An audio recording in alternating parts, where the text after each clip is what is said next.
Al-Iman TV, sarana penyubur keimanan. Bismillahirrahmanirrahim. Alhamdulillahirabbil alamin wa bihi nasta'inu ala umurid dunya waddin. Wassalatu wassalamu ala asyrafil anbiya'i wal mursalin nabiyyina Muhammadin wa ala alihi wa sahbihi wat tabi'in wa atba'it tabi'in wa man tabi'ahum bi ihsanin ila yaumiddin, amma ba'du.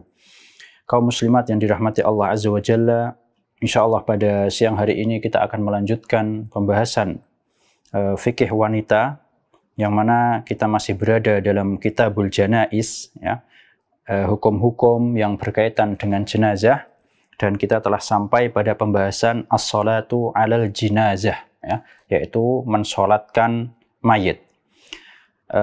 Hukum mensolatkan jenazah kata para ulama adalah fardu kifayah, yaitu wajib bagi sebagian kaum muslimin. Apabila sebagian dari mereka telah ada yang mensolatkan jenazah ini, maka telah gugurlah kewajiban bagi yang lainnya. Jadi bagi yang lainnya hukumnya adalah sunnah. Namun apabila sampai tidak ada yang mensolatkan sama sekali di suatu daerah tersebut, maka ini bisa mengakibatkan semuanya berdosa. Itu adalah pengertian dari fardu kifayah. Dan dalam permasalahan ini ada beberapa poin, ya. Yang pertama adalah yajuzu lin nisa'i as-salatu 'alal jinazah. Diperbolehkan dan disyariatkan bagi wanita untuk ikut mensolatkan jenazah, ya. Di antara dalil yang menunjukkan akan hal ini, di antaranya hadis dari Abdullah bin Zubair bahwasanya Aisyah pernah meminta agar jenazah sahabat yang mulia Sa'ad bin Abi Waqqas radhiyallahu anhu itu diberi kesempatan supaya beliau bisa mensolatkannya, ya. Jadi Aisyah minta secara khusus supaya beliau ingin mensolatkan jenazahnya Sa'ad bin Abi Waqqas, ya. Ini merupakan salah satu dalil yang menunjukkan akan disyariatkannya sholat jenazah bagi wanita, ya. Dan tatkala beliau meminta seperti ini, sebagian orang mengingkari, ya, maksudnya, kok perempuan kok ikut sholat, kenapa, ya? Maka kata beliau, kata Aisyah radhiyallahu anha, ma asra'a ma nasiyan nasu, ya, betapa cepatnya orang-orang ini lupa, ya. Ma shalla Rasulullah sallallahu alaihi wasallam, ya. Jadi maksudnya adalah saya ulangi, ya. Jadi ceritanya Aisyah radhiyallahu anha itu minta supaya jenazahnya Sa'ad bin Abi Waqqas ditaruh di masjid agar beliau bisa sholat, ya. Jadi supaya Aisyah bisa ikut mensolatkan di masjid, mensolatkan jenazah di masjid. Maka manusia pun, orang-orang yang ada di situ saat itu mengingkari sholat jenazah di masjid, ya. Jadi bukan mengingkari Aisyahnya kok ikut sholat, tapi mereka mengingkari kenapa kok sholat jenazah di masjid, ya. Karena memang kalau kita lihat berdasarkan yang mungkin masyhur di zaman Rasulullah SAW, beliau memang mensolatkannya di luar masjid. Jadi ada tempat khusus, atau intinya di luar masjid beliau biasa mensolatkan jenazah. Jadi ini dianggap asing bagi sebagian orang-orang sahabat dan tabi'in, ya. Maka mereka pun mengingkari, ini kenapa kok sholat jenazah di dalam masjid? Maka kata Aisyah radhiyallahu anha, ma asra'a ma nasiyan nasu, betapa cepatnya manusia ini lupa. Ma shalla Rasulullah sallallahu alaihi wasallam ala Suhail ibn al-Bayda illa fil masjid. Sesungguhnya Rasulullah SAW tidaklah mensolatkan sahabat yang mulia Suhail bin al-Bayda kecuali di masjid. Jadi dalam hadis ini ada dua faedah. Yang pertama yaitu disyariatkannya seorang wanita untuk mensolatkan jenazah, dan yang kedua diperbolehkan mensolatkan jenazah di masjid. Nah, kemudian pembahasan selanjutnya adalah di manakah hendaknya jenazah itu disolatkan. Sebagaimana kita dengarkan dari hadis yang barusan kita baca, bahwasanya diperbolehkan mensolatkan jenazah di manapun, ya. Jadi secara umum itu diperbolehkan mensolatkan jenazah di manapun. Yang mana hal ini sebagaimana keumuman sabda Nabi Shallallahu Alaihi Wasallam, ju'ilat liyal ardu masjidan wa tahuron, ya. Jadi telah dijadikan untukku, ya, dan juga untuk umat Islam, bahwasanya seluruh muka bumi ini sebagai masjid, sebagai tempat sholat, alias boleh sholat di situ. Dan termasuk di dalamnya adalah mensolatkan jenazah. karena mensolatkan jenazah disebut sebagai solat juga. Dan sebagian ulama diantaranya dalam mazhab Syafi'iyah dan Hanabilah itu mereka mengatakan yang afdol ya, kalau bisa itu memang di masjid ya, kalau memang bisa. Di antara alasan mereka karena masjid ini adalah khairu biqa'il ard ya, adalah tempat yang paling mulia ya. Dalam hadis disebutkan sebaik-baik tempat di sisi Allah apa? Adalah masjidnya ya. Dan juga ini adalah pendapatnya mazhab Hanabilah, illa in khasyiya at-talawuth, kecuali kalau ditakutkan ketika jenazah tersebut disolatkan di masjid itu dikhawatirkan mengotori masjid, maka ya jangan ya. Tapi kalau memang tidak mengotori maka afdolnya apa? Disolatkan di masjid. Nah, kemudian selanjutnya adalah mauqiful imam minal mar'atil maitah fi sholatil jenazah ya. Tentang posisi imam ketika mensolatkan jenazah seorang wanita ya. Jadi berdirinya itu sejajar dengan apa ya, kalau jenazahnya ini adalah seorang wanita. Sebagaimana kita tahu bahwasanya apabila jenazah itu seorang pria, maka si imam ini berdirinya apa?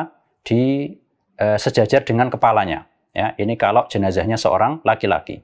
Adapun apabila jenazah tersebut adalah seorang wanita, maka hendaknya imam dalam sholat jenazah tersebut itu berdiri di tengah-tengahnya ya. Jadi berdiri di bagian tengah-tengah tubuh si jenazah wanita tersebut ya. Sebagaimana dalam hadis disebutkan, shallaitu wara'an nabi sallallahu alaihi wasallam ala mra'atin matat fi nifasiha.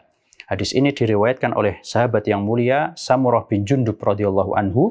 Beliau mengatakan, aku pernah sholat bersama Rasulullah sallallahu alaihi wasallam. Aku sholat di belakang beliau sallallahu alaihi wasallam.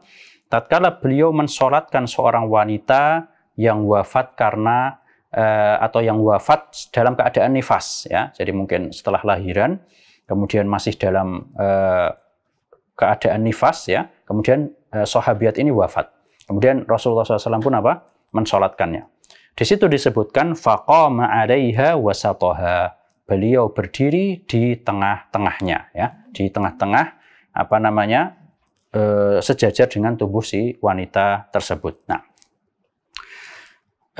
kemudian selanjutnya, pembahasan selanjutnya adalah yustahabbu an yasuffu wara'al imami thalathata suhufin wa in qallu ya.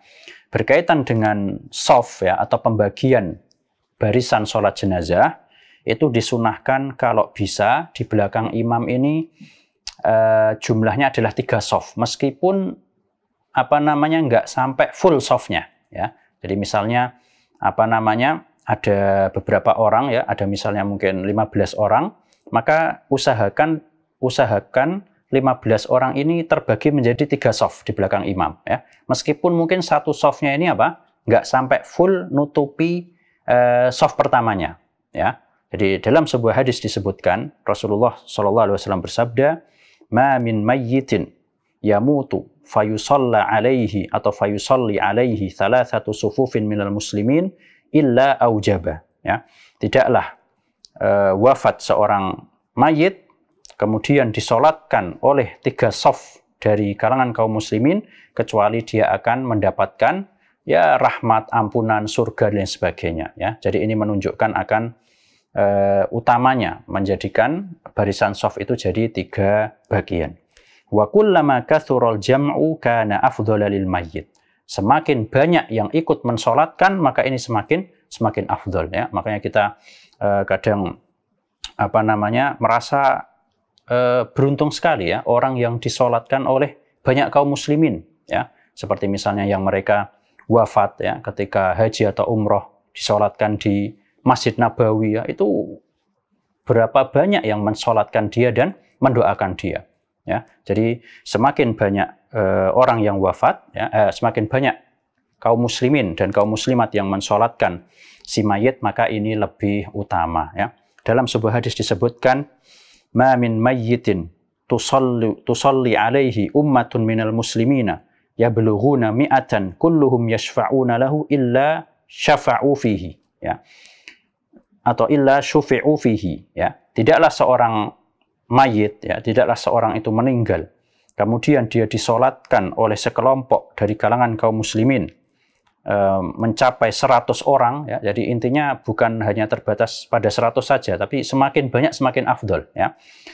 Yang mana mereka di situ mendoakannya, ya, memintakan syafaat untuk si mayit tersebut, Allahumma gfir lahu warhamhu wa'afi wa'fu anhu, maka niscaya mereka akan diberi syafaat, ya. Jadi marilah kita apabila mengetahui salah seorang di antara saudara maupun saudari kita dari kalangan kaum muslimin yang wafat, apabila memang memungkinkan dan kita ada kesempatan untuk mensolatkan, maka jangan disia-siakan, ya. Ini merupakan sebuah ibadah yang mulia dalam rangka membantu saudara kita. Sebagaimana kita ingin kalau pas kita wafat nanti banyak yang nyolatkan kita, maka saat kita hidup pun kita usahakan apabila memang memungkinkan kita mensolatkan saudara kita dari kaum muslimin. Nah, kemudian poin selanjutnya yaitu tentang ijtima'u janaizi ar-rijali wan nisa, ya. Apabila dalam sebuah momen itu berkumpul jenazah, ya, beberapa jenazah yang terdiri dari laki-laki dan perempuan. Jadi bercampur gitu, ya. Jadi tidak hanya satu jenis, tapi ada dua jenis dalam momen tersebut. Disebutkan apabila dalam sebuah momen itu ada beberapa jenazah yang terdiri dari laki-laki maupun perempuan, fa inna lil imami an yusalliya ala kulli jinazatin ala hiddah. Maka si imam ini punya beberapa opsi. Yang pertama, dia dibolehkan mensolatkan setiap jenis kelamin itu sendiri, ya. Jadi laki-laki dulu, berarti kalau laki-laki kan berdiri di kepalanya. Atau wanita dulu misalnya, berdiri di tengahnya, ya, di perutnya dan sebagainya, sejajar dengan perutnya dan sebagainya. Wa yajuzu lahu kadzalik ayyusalliya alaihim salatan wahidah. Opsi yang kedua adalah boleh langsung disolatkan semuanya, ya. Dan ini yang terjadi di kalau kita kadang dengar, ya, di Masjid Nabawi atau Masjidil Haram itu terkadang langsung disolatkan semuanya, ya. As-sholatu ala al-amwat misalnya, ya. Jadi bisa boleh sendiri-sendiri atau digabungkan jadi satu, ya. Wa yusaffa al-janaizu wahidan ba'dal akhar liyakuna jami'an baina yaday al-imam wa yakunu ar-rijalu amamahu wan nisa'u al-amwat mimma yali al-qiblah. Dan urutan pengaturan shaf jenazahnya, jadi gimana cara naruh jenazahnya. Jadi yang paling dekat dengan imam adalah yang laki-laki dahulu, ya. Kemudian baru yang wanita itu yang paling dekat dengan kiblat. Jadi si imam tetap berdiri di dekatnya jenazah laki-laki dan tentu dia berdirinya di bagian sejajar dengan kepalanya, ya. Jadi ini kalau memang dia memilih opsi langsung disolatkan semuanya. Taib. Kemudian pembahasan selanjutnya adalah sifatu sholatil jenazah, tentang tata cara sifat sholat jenazah, ya. Dalam hal ini itu tidak ada bedanya antara mensolatkan jenazah laki-laki maupun perempuan. Kita bahas secara cepat, ya. Di sini disebutkan, disyaratkan ketika seseorang ingin mensolatkan jenazah, itu disyaratkan syarat-syarat yang wajib dilakukan saat ingin melakukan sholat seperti biasanya, ya. Seperti misalnya toharoh, jadi dia harus dalam keadaan suci, ya. Kemudian istiqbalul kiblah, harus menghadap kiblat. Kemudian satrul aurah, dia harus menutup aurat, ya. Jadi persis seperti syarat-syarat sholat pada umumnya. Adapun tata caranya, maka yang pertama adalah takbiratul ihram ma'araf il yadain. Yang pertama adalah dia melakukan takbiratul ihram seraya mengangkat tangan, ya. Jadi Allahu Akbar seperti itu, persis seperti mau sholat. Wal qira'atu bi fatihatin, ya, dan juga membaca surat Al-Fatihah sirron, ya. Jadi sunnahnya adalah di dipelankan, ya. Jadi tidak perlu dijaharkan. Ini hukumnya adalah sunnah. Ma'a wad'il yumna 'alal yusra 'alas sadr. Dan juga meletakkan kedua tangan atau meletakkan tangan kanan di atas tangan kiri, persis seperti ketika sholat biasa. Nah, kemudian selanjutnya yang kedua adalah at-takbiratu tsaniyah was-shalatu 'alan nabi sallallahu alaihi wasallam. Jadi sebagaimana kita ketahui, kaum muslimat yang dirahmati Allah, namanya sholat jenazah itu pada asalnya terdiri dari 4 takbir, ya. Jadi takbir pertama, takbiratul ihram, Setelah takbir dia membaca apa? Al-Fatihah ya, mungkin ta'awud dulu kemudian Al-Fatihah. Kemudian takbir yang kedua, setelah itu dia membaca sholawat atas Nabi Shallallahu Alaihi Wasallam ya. Bisa pakai redaksi yang ada ya, di antaranya yang paling sempurna adalah Allahumma sholli ala Muhammad wa ala ali Muhammad kama shallaita ala Ibrahim wa ala ali Ibrahim innaka Hamidum Majid. Allahumma barik ala Muhammad wa ala ali Muhammad kama barakta ala Ibrahim wa ala ali Ibrahim innaka Hamidum Majid. Nah, kemudian yang selanjutnya, takbir yang ketiga yaitu adalah membaca doa bagi si mayit ya, mendoakan si mayit. Ini adalah tujuan utama dari sholat jenazah ya, yaitu mendoakan si mayit. Dan di sana ada beberapa redaksi ya, di antaranya seperti Allahumma ighfir lahu warhamhu ya, wa'afihi wa'fu anhu. Kalau mayitnya wanita tinggal diganti domirnya jadi ha ya. Allahumma ighfir laha warhamha wa'afiha wa'fu anha wa aqrim nuzulaha wa wasi' mudkhalaha waghsilha bil ma'i wath thalji wal barad wa naqqiha minal khataaya kama naqaita ats-tsawbal abyadha minad danas wa abdilha daran khairan min dariha wa ahlan khairan min ahliha wa zawjan khairan min zawjiha wa adkhilhal jannata wa a'idha min adzabil qabr wa min adzabin nar ya. Jadi seperti itu. Kemudian di antara redaksi yang lain seperti Allahumma ighfir li hayyina wa mayyitina wa syahidina wa ghaibina wa saghirina wa kabirina wa dzakarina wa unthana. Allahumma man ahyaitahu minna fa ahyihi 'alal Islam wa man tawaffaitahu minna fatawaffihi 'alal iman. Allahumma la tahrimna ajraha wa la tudillana ba'daha ya. Jadi intinya kalau yang wafat seorang wanita ini apa namanya diganti domirnya dengan ha ya. Dan tidak ada alasan seseorang yang belum hafal doa ini kemudian tidak mensolatkan jenazah. Solatlah solat jenazah meskipun kita nggak hafal full doanya ya. Misalnya ada seorang cuman hafal Allahumma ighfir laha warhamha, enggak apa-apa, ikut aja ya. Jadi dengan doa yang mungkin belum selengkap sesuai redaksi itu sudah sah sholatnya ya. Jadi inti dari sholat jenazah adalah apa? Mendoakan si mayit ya. Jadi tidak ada alasan ya. Dan ini kadang kita lihat. Jadi sebagian orang itu ketika takziah hanya ya takziah saja tapi tidak mau sholat ya. Atau mungkin tidak tahu hukumnya atau belum tahu keutamaannya ya. Jadi ini merupakan sebuah kebaikan yang tidak bisa disia-siakan. Ikutlah sholat, meskipun hanya hafal doanya sedikit. Gampang sekali. Takbir pertama Al-Fatihah, takbir kedua sholawat, insya Allah semua kaum muslimin hafal itu ya. Takbir ketiga, doakan mayitnya. Ya, simple. Allahumma ighfir lahu warhamhu. Allahumma ighfir laha warhamha. Seandainya belum hafal full, tidak apa-apa. Yang penting ikut sholat. Ya. Jadi ikut sholat saja itu sudah dapat pahala banyak plus bermanfaat bagi si mayit ya, seperti itu. Taib. Kemudian setelah itu takbir yang keempat ya, Allahu Akbar yang terakhir, maka kalau memang ada waktu ya, imamnya mungkin belum langsung salam, bisa baca doa yang lainnya ya. Di sana ada beberapa redaksi yang lain, tapi kalau imamnya langsung salam ya tidak apa-apa, ikuti salamnya imam ya, seperti itu. Di sini ada beberapa poin yang bagus untuk dibahas, yaitu tentang permasalahan apakah ketika kita bertakbir itu tangan kita diangkat atau tidak ya. Jadi ketika takbir Allahu Akbar itu apakah hanya melafadzkan takbir saja atau juga disunahkan mengangkat tangan ya. Jadi kalau takbir, jadi namanya takbir itu kan yang penting takbirnya, lafadznya itu loh ya. Jadi adapun mengangkat tangannya maka ini di sana ada apa namanya dua pendapat ya. Sebagian ulama mengatakan tidak perlu ya, tapi wallahu a'lam pendapat yang saya lebih condong ya bahwasanya hendaknya tetap mengangkat tangan ya, tetap disunahkan mengangkat tangan, dan ini adalah pendapatnya apa namanya di antaranya Syafi'iyah dan Hanabilah. Jadi seseorang disunahkan untuk mengangkat tangan ketika takbir sholat jenazah dan juga sholat-sholat yang lainnya yang di situ apa ada takbirnya berkali-kali seperti sholat Id ya dan lain sebagainya. Di antara dalil dalam masalah ini adalah sebuah riwayat dari Abdullah bin Umar radhiyallahu anhuma, annahu kana yarfa'u yadayhi fi kulli takbiratin 'alal jenazah. Bahwasanya beliau itu ketika sholat jenazah selalu mengangkat kedua tangannya ketika bertakbir ya.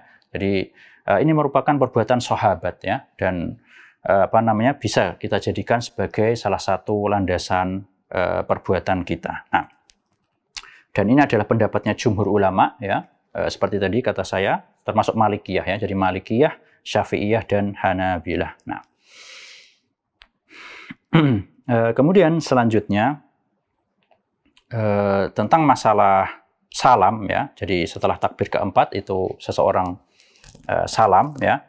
Dan salamnya ini memang terkadang, ya, kalau kita mungkin ada yang pernah ke ziarah atau umroh atau haji, ya, di Masjid Haram, Masjid Nabawi, itu biasanya salamnya hanya sekali, ya. Nah, dalam masalah ini hendaknya seseorang mengikuti imamnya, ya. Jadi kita sering lihat sebagian jamaah yang mungkin belum terlalu paham, itu mereka imamnya salam sekali, dia salam lagi, ya. Jadi dalam masalah ini sebenarnya ada perbedaan pendapat di kalangan ulama. Sebagian ulama berpendapat salamnya itu 2 kali, ya, dan ini adalah pendapatnya Hanafiyah dan Syafi'iyah, dan sebagian mengatakan cukup 1 kali, ya. Terus gimana kita sebagai makmum? Yang afdol adalah ngikuti imam, ya.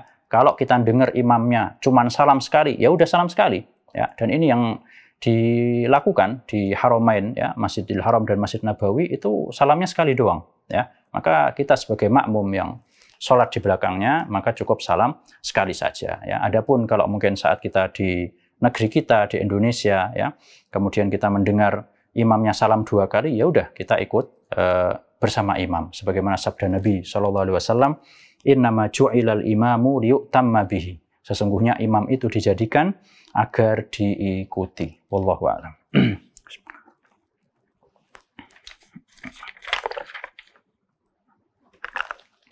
Taib, kaum muslimat yang dirahmati Allah Azza wa Jalla, pembahasan selanjutnya yaitu tentang apa yang harus dilakukan bagi seseorang yang masbuk ketika sholat jenazah, ya. Jadi kalau masbuk dalam sholat jamaah 5 waktu mungkin semua orang sudah pada tahu, ya. Tapi gimana kalau suatu saat kita masbuk sholat jenazah, ya, kita mau ikut sholat, qadarullah imamnya sudah takbir ketiga misalnya, apa yang harus kita lakukan? Di sana ada beberapa pendapat di kalangan ulama tentang tata cara bagaimana seorang masbuk melakukan sholat jenazah. Di antaranya saya ambil salah satu pendapat dari 4 imam madhab. Di situ disebutkan, jadi misalnya, ya, seseorang masbuk di rokaat kedua misalnya, atau bukan rokaat, ya, takbir kedua, afwan, ya, maka dia harus melakukan sesuai urutan dia sholat, ya. Jadi bukan sesuai urutan imamnya, tapi sesuai urutan dia sholat, ya. Namanya sholat jenazah itu apa? Takbir pertama Al-Fatihah, takbir kedua sholawat, takbir ketiga apa? Doa. Begitu pula, misalnya ketika imam sudah takbir ketiga, berarti kan imamnya apa? Mendoakan jenazah. Maka dia harus Al-Fatihah dulu, ya. Jadi patokannya adalah urutan si makmum, bukan sekarang imamnya lagi ngapain, ya. Jadi makmum masuk, takbir pertama bagi dia ya qiraatul Fatihah, baca Al-Fatihah. Nanti imamnya takbir selanjutnya berarti dia sholawat, ya. Imamnya takbir terakhir kalau sempat dia berdoa sebelum jenazahnya diangkat, ya. Jadi dalam masalah ini memang ada beberapa pendapat, cuman usahakan ya berdoa secara cepat aja, ya. Allahumma gfir laha warhamha wa'afiha wa'fu anha. Begitu jenazahnya diangkat, langsung takbir terakhir, Assalamualaikum warahmatullahi wabarakatuh, Assalamualaikum warahmatullahi wabarakatuh. Seperti itu, ya. Jadi seperti itu, harus urut sesuai kewajiban si makmum, bukan sesuai sekarang imamnya lagi ngapain, ya. Seperti itu. Semoga dapat jelas. Nah, kaum muslimat yang dirahmati Allah Azza wa Jalla, pembahasan selanjutnya yaitu tentang hukum mensolatkan anak yang masih kecil, ya, yang belum balik, atau janin, ya, janin yang mungkin keguguran atau wafat prematur dan sebagainya. Di sini disebutkan bahwasanya anak kecil meskipun dia belum balik tetap disyariatkan untuk disolatkan.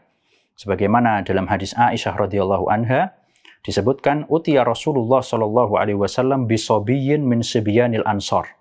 Pada suatu hari Rasulullah sallallahu alaihi wasallam pernah dihadapkan dengan jenazah seorang anak kecil dari anak-anak kaum Ansor, fasalla alaihi, maka beliau pun mensolatkannya. Amma siqtu, ya, adapun atau amma saktu, adapun janin, ya, apabila dia telah berumur 4 bulan atau lebih, maka ini dimandikan dan disolatkan, ya. Karena namanya sudah masuk 4 bulan, itu berarti sudah ditiupkan ruh, ya. Berarti kan dia adalah orang gitu loh, ya.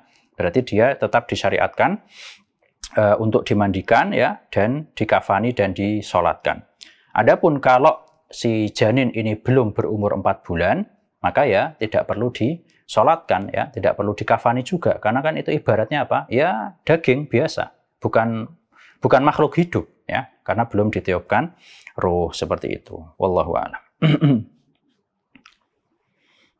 Kemudian selanjutnya yaitu tentang permasalahan ini untuk tambahan faedah saja, yaitu apakah orang yang bunuh diri, ya, waliyazubillah, apakah orang yang bunuh diri itu perlu disolatkan atau tidak, ya. Menurut pendapat yang lebih tepat, wallahu a'lam, orang yang bunuh diri selama dia itu statusnya adalah termasuk dari kalangan kaum muslimin, maka dia tetap disolatkan, ya. Jadi tetap kita hukumi secara zahir dia adalah termasuk kaum muslimin, ya, meskipun dia telah mungkin melakukan dosa yang besar, ya, bunuh diri adalah termasuk dosa besar, tapi tetap kita sholatkan, ya, meskipun kalau dalam riwayat itu disebutkan Rasulullah SAW tidak mau nyolatkan, ya. Jadi dalam sebuah hadis disebutkan pada suatu hari Rasulullah SAW pernah dihadapkan ke seorang yang bunuh diri, ya. Kemudian beliau bersabda ke sahabatnya, "Shollu alaihi." Silahkan kalian sholatkan dia, ya. Kalian para sahabat, ayo sholatkan dia. Dan beliau tidak mau mensolatkan. Ini secara makna yang tersirat merupakan sebuah teguran, ya, dari Rasulullah SAW bagi orang yang melakukan dosa seperti ini, ya. Jadi ada ini nggak main-main. Beliau nggak mau nyolatkan, ya. Ini kan persis seperti kayak masalah hutang itu, ya. Sampai ada yang mau ngelunasi baru beliau mau nyolatkan. Jadi marilah kita berdoa kepada Allah Azza wa Jalla dan juga menasihati keluarga, kerabat, dan teman-teman kita agar jangan sampai terjatuh ke dalam dosa besar ini, yaitu bunuh diri, ya. Karena ini merupakan dosa besar, bahkan beliau pun nggak mau nyolatkan, waliyazubillah, tapi tetap harus disolatkan, gitu, ya. Jadi kalau kata para ulama, hendaknya para ahli ilm, ya, maksudnya tokoh agama itu menghindari untuk disolatkan sebagai bentuk teguran, ya, seperti itu. Wallahu a'lam. Kemudian selanjutnya adalah hukum mensolatkan bagi orang yang mati syahid dalam medan jihad. Maka dalam masalah ini hukumnya adalah boleh, ya, boleh disolatkan, boleh tidak, ya, karena dalam hadis disebutkan bahwasanya Rasulullah SAW itu pernah memerintahkan para syuhada yang wafat pada perang Uhud untuk langsung dikuburkan, ya, tanpa dimandikan, tanpa dikafani, dan tanpa disolatkan. Dan dalam riwayat lain disebutkan beliau pernah mensolatkan mereka setelah beberapa saat, ya. Dari hadis ini dapat kita ambil kesimpulan, jadi kalau memang mau disolatkan silahkan, kalau tidak pun juga silahkan, karena mereka Masya Allah, ya, sudah mendapatkan keutamaan yang sangat besar sekali, ya, termasuk insya Allah termasuk penduduk surga. Nah, kemudian selanjutnya adalah mensolatkan orang yang al-ghaib, ya, sholatul ghaib, ya. Jadi mensolatkan orang yang nggak diketahui nasibnya, apakah dia ini sudah wafat atau belum, ya, atau orang hilang misalnya, ya. Maka dalam masalah ini diperbolehkan kita untuk mensolatkannya dengan syarat, ya, atau ini dalam masalah ini misalnya ada orang wafat di negeri non-muslim, ya, yang mana kita ketahui di sana nggak ada yang nyolatkan. Maka dalam masalah ini boleh kita mensolatkan dia meskipun kita terhalang dengan jarak yang cukup jauh, ya. Jadi ini khusus kalau di sana belum disolatkan, seperti itu. Wallahu a'lam. Kemudian selanjutnya adalah tentang permasalahan sholat jenazah di waktu-waktu yang terlarang, ya. Jadi di sana ada beberapa waktu yang sebagian ulama mengatakan jangan sholat di waktu-waktu tersebut, ya. Kita insya Allah akan rinci dalam permasalahan ini. Poin pertama, bahwasanya ulama sepakat bahwasanya boleh sholat jenazah di waktu-waktu pada umumnya, dan di waktu setelah sholat subuh dan setelah asar. Ya, setelah langsung ya berarti ba'dal fajr wa ba'dal asar.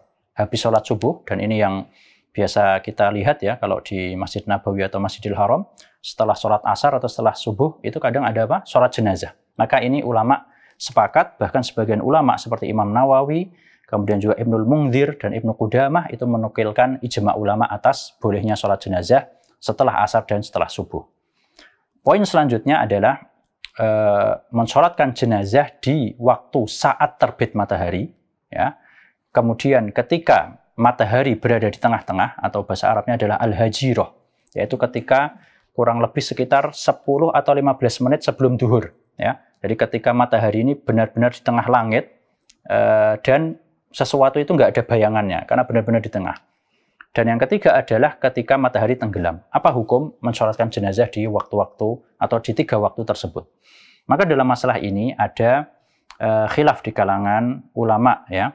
Dan apa namanya, sebagian ulama itu membolehkan, apalagi kalau memang ada hajat dan darurat, ya. Misalnya dikhawatirkan kalau nggak sholat pas itu, ya, misalnya pas apa namanya, nggak disolatkan pas sebelum duhur misalnya, ya, 10 menit sebelum duhur, itu khawatirnya jenazahnya sudah dibawa pergi misalnya, ya, atau misalnya petugasnya hanya mau ngurusi jenazah sebelum maghrib misalnya, ya, pas matahari tenggelam, habis itu sudah mau pulang.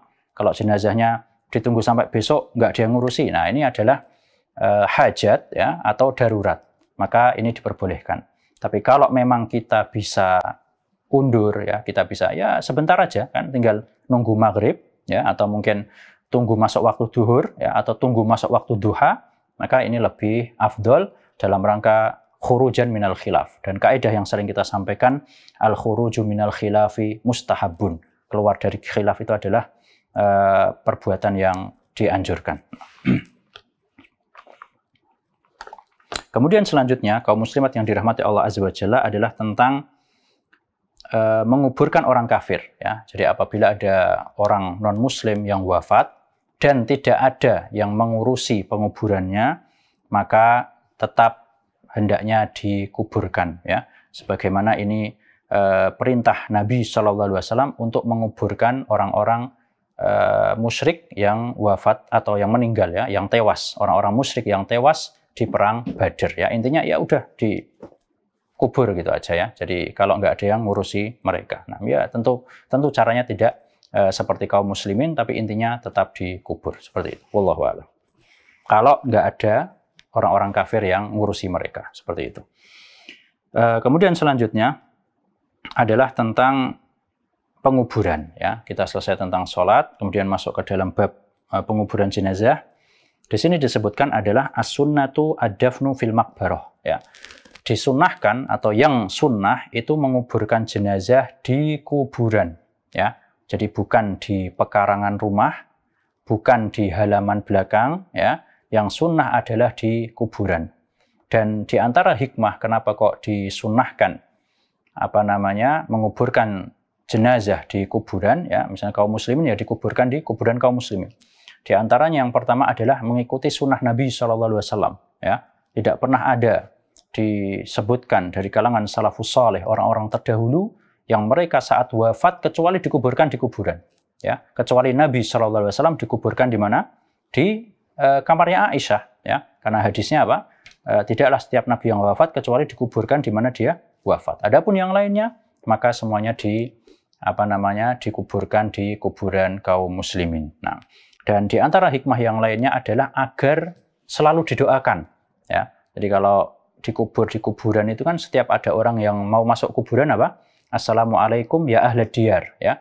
Keselamatan atas kalian wahai penduduk tempat ini, ya. Minal mu'minina wal muslimin wa inna insyaallah bikum lalahikun, ya. As'alullah lana wa lakumul afiyah. Jadi didoakan terus. Beda kalau mungkin dikuburkan di halaman rumah atau di mana, ya, selain khilaful aula, ya, menyelisihi sunnah dan tidak afdol, juga khawatirnya jarang didoakan. Wallahu a'lam.